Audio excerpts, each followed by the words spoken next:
Remember the good times. Oh! With this Oscar here tonight, People are obsessed. You have got what appears to be a dynamite sound. You like to play an evil character, don't you? I play those kind of parts. And you played them well. I've never known what I was going to do next. Christopher. What this show needs is more cowbell. My man, Christopher Walken, you guys. Please welcome Christopher Walken.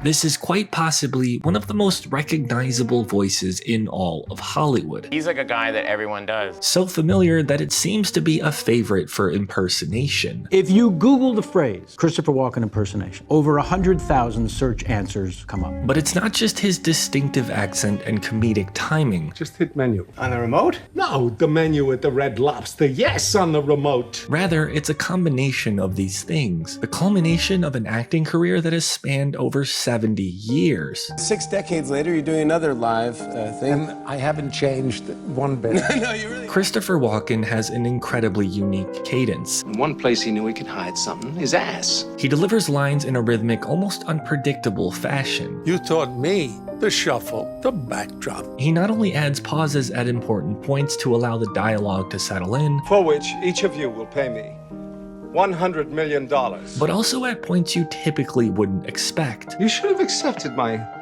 more than generous offer. Rather than using a consistent pitch throughout his speech, it often fluctuates, Do you understand the concept of the Tooth Fairy? rarely following a straightforward linear path, but not without reason. He's usually using it to emphasize certain words or convey a certain emotion. I'm sorry, I didn't get to know our little girl earlier. Aside from the unpredictable delivery, he has one of the most intense stares ever brought to the big screen. He was getting scary. This gaze of his is not only incredibly unnerving, but he's able to hold it impressively long, even doing so without blinking. This is made all that more effective by a vibrant eye color and the surrounding wrinkles. He's able to say so much without actually saying anything. I was very intimidated by him too, by the way, because he's not, hey, how you doing? It's not like that. But look beyond the cold gaze and you also discover he's a master of the micro expression. Yes, you do know.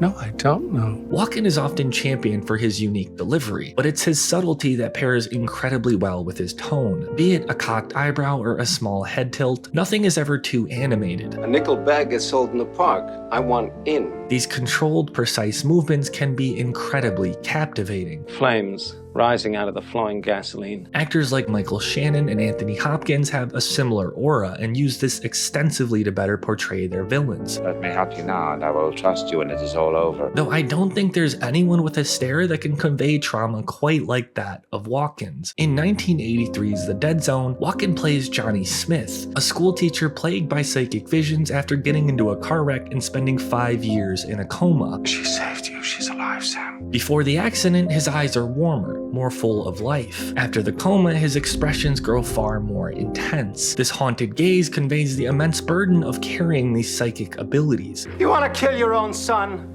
I'm scared, Dad. This chameleon-like change in expression is best shown in the film's finale. In this scene, he has to take the life of Greg Stilson, a politician destined to commit harm on a massive scale. As Johnny hides on the floor above, he knows his decision to take a life is for the greater good, but it'll undoubtedly destroy his own. As he struggles with the internal demons, Johnny's expression shifts from a piercing stare to a softer, more introspective look, an indication that he's come to terms with his own destiny. Goodbye.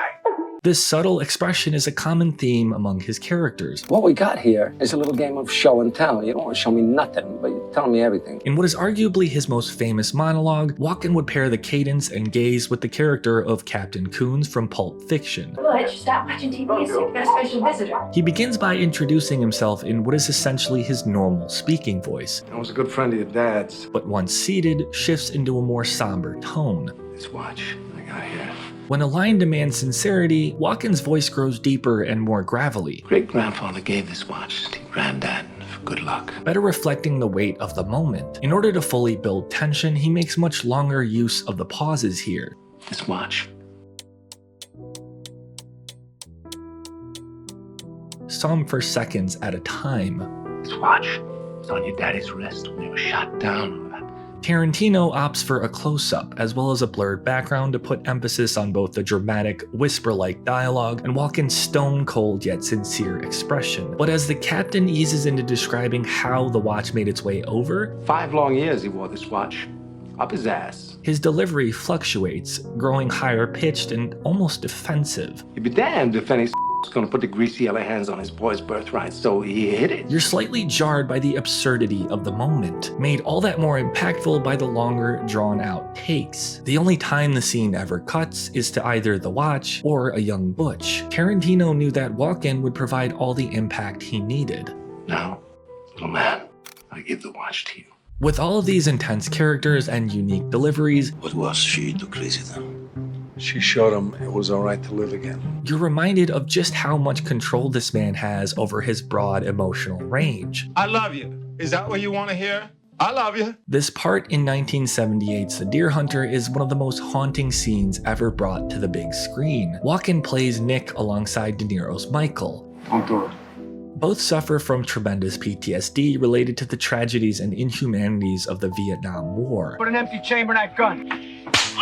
Only one of them ever manages to tolerate some semblance of normalcy. Michael's guilt pushes him in search of Nick, eventually discovering him within a Vietnamese gambling den, or what's left of him anyhow. Walken plays a Nicky completely void of emotion. There's essentially nothing behind this cold gaze of his. That's what you want. But the more Michael starts to recall shared memories, the more he starts to break. Remember the trees? Remember all the different ways of the trees? Remember that? Remember? What seeps in is the realization that tragedy is inevitable. His subtle, bare expression fades into painful distress with each empty chamber, each cry for help. Come on, Nicky, come home. Just come home. Home. Until finally, the old Nicky is faintly visible, One shot. One shot. One shot. though only briefly. This delicate dance of subtlety and turmoil is incredibly difficult to pull off, and fortunately for Walken, the Academy would agree. The winner is Christopher Walken in the Deer. I'm very happy to have this. I salute Michael Cimino. These were the early years, though. He had the energy to be far more expressive. In his older age, he's opted to take more supporting roles. Anthony will never marry. Oh, he will. Wake up! One of his most notable is the character of Hans in Seven Psychopaths. You hurt? A little. Despite Colin Farrell's Marty being the protagonist, Marty's my writer friend I was telling you about. I can smell a booze. Hans steals the show. This man is a walking contradiction. While he's most certainly a morally ambiguous, dog-stealing criminal, he's also often the one delivering some profound insight. Friends don't make the friends die, Hans. Psychopathic friends do. Walken's comedic timing and cadence make for some incredible exchanges. Put your hands up. No, But I've got a gun. I don't care. Doesn't make any sense. Too bad. Masterfully depicting the stubbornness of old age. While he isn't able to move as gracefully as he once could, his trademark stare is as sharp as ever. You looking at something?